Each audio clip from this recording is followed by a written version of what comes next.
तो साथीहरू आज हामीले डिपेन्डिङ एन्ड ड्रप लिस्ट गर्न गइरहेछौँ है। त्यसको लागि के गर्नुपर्छ भने पहिले सुरु हामीले क्याटेगोरी र हाम्रो आइटम्सहरूको नाम लेख्नुपर्ने हुन्छ।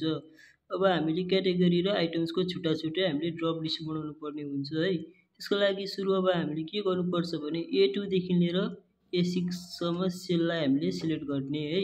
त्यसपछि हामी कहाँ जाने, फर्मुलामा जाने अनि त्यसपछि क्रिएट फ्रम सेलेक्सन भन्ने अप्सन हुन्छ, यहाँ क्लिक गर्ने अनि हाम्रो टप रूलाई हामीले के गरिदिने, ओके गर्ने। ओके गरिसकेपछि हामीले फेरि अब हामीले केमा जाने, बीको 8 सेल। बीको 8 सेलमा गइसकेपछि हामीले देख्न सक्नुहुन्छ बीको 8 सेलमा अब हामीले के गर्ने, क्लिक गरिसकेपछि डाटामा जाने, डाटा पछि डाटा भेन्डेसनमा जाने, यहाँ देख्न सक्नुहुन्छ एनी भ्यालु।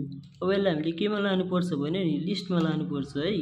अब हामीले यहाँ क्लिक गरिसकेपछि के क्लिक गर्नुपर्छ हाम्रो किबोर्डको भने F3 बटन भन्ने हुन्छ है। F3 हाम्रो टपमा हुन्छ, F1 F2 गर्दै हामीले F3 मा क्लिक गर्ने। F3 मा क्लिक गरेपछि क्याटेगोरी भनेर माथि आउँछ, अरूमा क्लिक नगर्ने है। क्याटेगोरीमा क्लिक गर्ने, ओके ओके गर्ने। अब हाम्रो के बन्यो, ड्रप लिस्ट रेडी भएको छ, देख्न सक्नुहुन्छ। अब हामीले मेन पोइन्टमा आइसकेको छौँ। यसलाई पनि हामीले सेम तरिकै हो, टक्क सबैलाई सिलेक्ट गर्ने। सिलेक्ट गरिसकेपछि हामीले केमा जाने, फेरि फर्मुलामा जाने, क्रिएट फ्रम सेलेक्सन। अब हामीले हेर्न सक्नुहुन्छ यहाँ लेफ्ट कोलम भनेर पनि राइट आएको छ, यसलाई हामीले ओके गरेर अफ गर्नुपर्छ है। अनि ओके गर्ने। ओके गरिसकेपछि हामीले सीको 8 सेल सेम आइटममा क्लिक गर्ने। अब हामी कहाँ जाने, फेरि डाटामा जाने। डाटामा गइसकेपछि डाटा भेन्डेसनमा क्लिक गर्ने अनि एनी भ्यालुलाई हामीले केमा लाने, अहिले केमा लगाएको थियौँ भने लिस्टमा लगाएको थियौँ, लिस्टमा लाने। फेरि इक्वल फर्मुला हाल्नुपर्ने हुन्छ हामीले, यहाँ फर्मुला रहेछ इन्डाइरेक्ट INDIRECT